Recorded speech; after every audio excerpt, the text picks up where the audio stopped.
I have something really cool in store for you. We're going into a crazy winter. Farmer's Almanac says it's gonna be a bad one. It's gonna be a really cold winter. It's snowing outside, the power goes out. Do you have the essentials? I know a lot of you folks may live in condos, apartments, in the big city. Not everybody lives a lifestyle like me out in the mountains and kind of equipped for all types of adverse weather. That's why today I'm gonna give you the top 10 things that I think are very important for you to make sure you have, so you are ready when the power goes out and it's really cold. So let's get through those 10 things real quick, jot them down on a piece of paper, save this video, watch it later, make sure that you've got all these 10 things covered so you feel a little bit better going into this winter. I welcome back all the subscribers. If you could please do me a favor and start the video off with a like, it really helps out the station.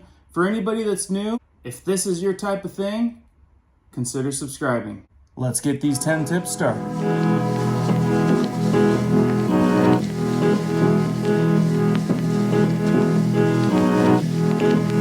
Okay, so here we go. Top 10 things that I feel you should have at your house in case of a winter emergency, a blackout, a grid down, power goes out, may go out for 1 day, 2 days, 3 days, what if it's out for a week? I could go into each category in length, but I don't think everybody wants to watch a 30-minute video, and for those of you that do, are a small percentage. So here we go. Number one on my list is heat. You have to have an external source of heat in case the electricity goes out, power lines get collapsed, or it's just too darn cold out there and power goes out no matter what.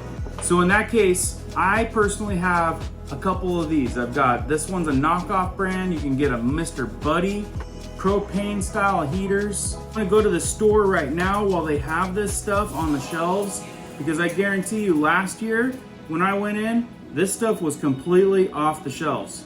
Everybody had nabbed it up. You can buy all kinds of tops for this thing. You can put heater tops on it, you can put the little torch top on it for starting a fire. Obviously the fire is a no-brainer.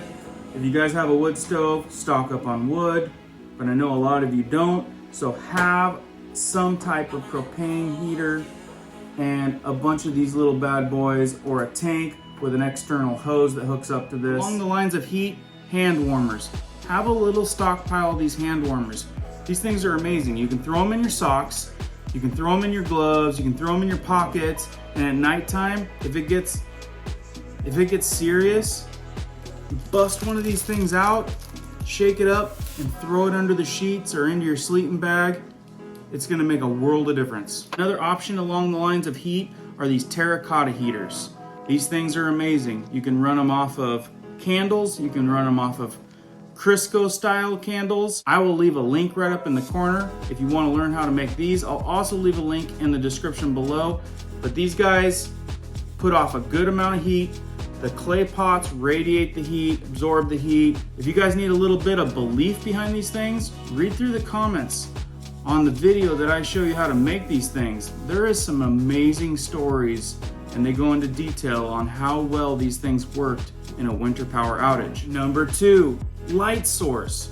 There's all kinds of light sources. The CRISCO candle heater lasts for like months.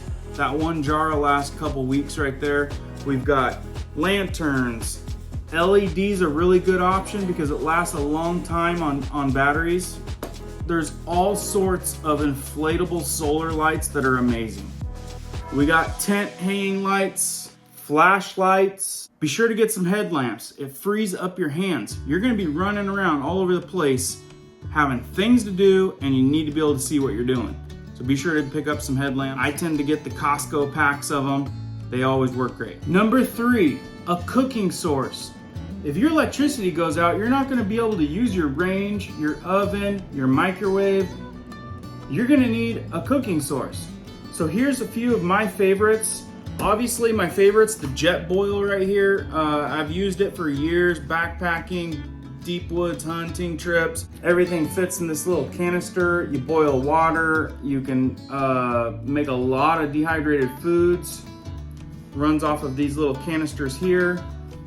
There's pot and pan sets that you can buy for them. If you have a barbecue outside, be sure you got a couple tanks of propane. You can cook on that barbecue. This is our son Nathan's little whisper light he just picked up. He loves it. Let's take a quick look at him cooking dinner tonight. Nice. What are you cooking, Nathan? Got a burger. I'm using my new stove I got from Sportsman's, MSR Whisper Light. It's a multi-fuel stove. Can burn white gas, diesel, a couple other, whatever is a small gas, just not gasoline. Corn fuel would work. It's a nice little unit. You can also pick these propane bottles up and buy little cooker tops for them. Pretty inexpensive.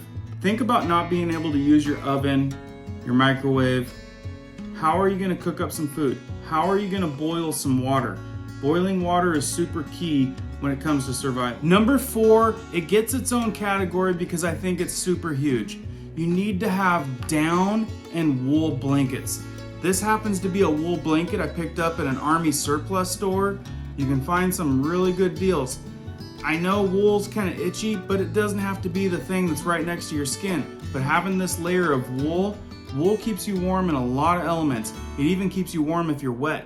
Down is the other huge key factor on keeping warm. This is a packable down blanket, packable down pillow. And in this big old bag here, I keep a down blanket, super thick, an old one, with a flannel cover on it. When your power's out and your house cools down at night and you're trying to sleep, there's not much out there that'll beat wool and down blankets.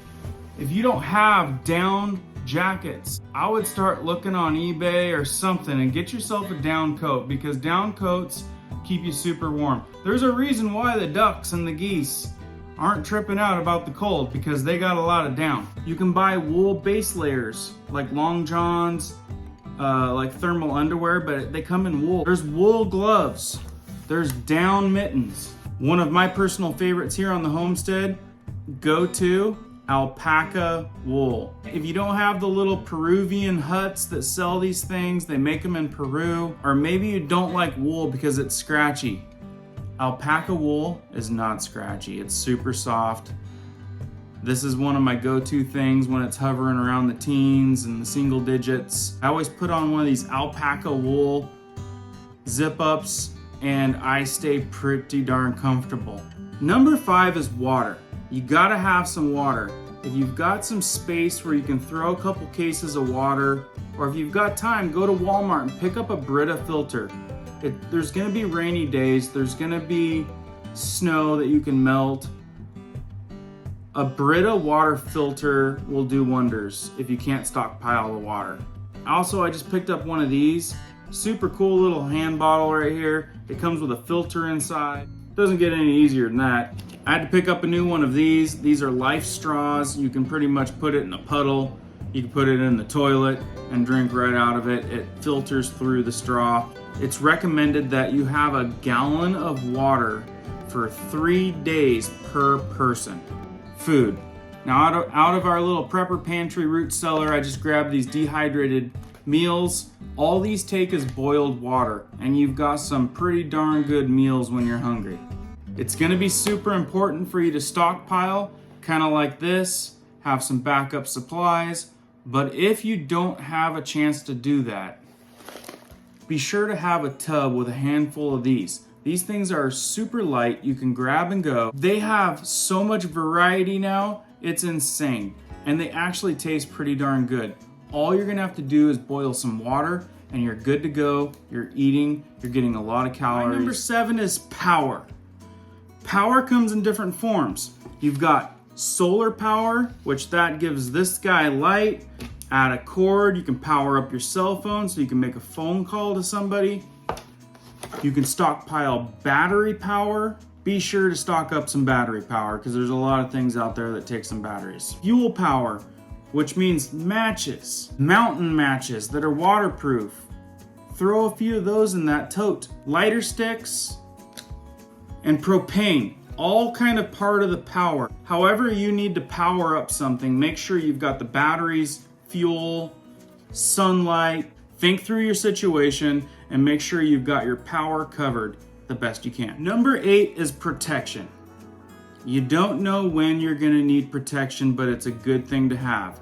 Whether it's a pistol, this happens to be a little .22, you fire a shot into the air, warning shot, bears coming in, two-legged threats coming in, you can scare somebody away with a pistol. If you don't have a pistol and you want to get a pistol or a firearm, I do recommend going through a safety course, Cabela's, Sportsman's Warehouse. There's a lot of programs out there that offer a safety course so you can get your hands on the weapon, learn how to use it, feel comfortable with the weapon, and confident. There's a lot of safety that goes into owning a firearm, and you want to make sure you got all the bases covered on the safety end before you're going down this road. Another option is pepper spray. I picked up this one for one of our little bug out bags. There's bear spray. Bear spray can go a long ways when there's a threat. And if the power goes out, we've seen power go out before. What happens? Looting, theft. If somebody comes banging on your door, you need to have a deterrent. So be sure you have a plan on protection rather than having nothing at all. Number 9, first aid. First aid's super important. You don't know what you're gonna encounter, you don't know what's gonna happen, and you need to be able to handle it because a lot of places are gonna be closed without power. So be sure that you pick up a basic, if nothing else, first aid kit. There's a lot of options out there. Number 10 is communication. You need to have another way of communicating other than your cell phone. You need to have a way of knowing what's going on. Emergency radios, they come in all shapes and forms and sizes. They're cheap. You can pick up elaborate ones. You can pick up ones with crank power, flashlights. You need to have some external source of radio so you can pick up frequencies, emergency broadcasts. This is how you're gonna know what's going on. Also, if you can pick up a couple radio stations, it's gonna give you a big sense of comfort at night when all the lights out, you're listening to a little country station or something. It's not a bad idea to have radios. We get these radios, these are Garmin Rhinos. They allow us to communicate, they allow us to find each other. They've got built-in map systems. They're super amazing, they're a little bit spendy. We use these ones in a lot of different applications. And there you go, 10 things that you guys should be thinking about. 10 things that if you haven't already started, start making a list.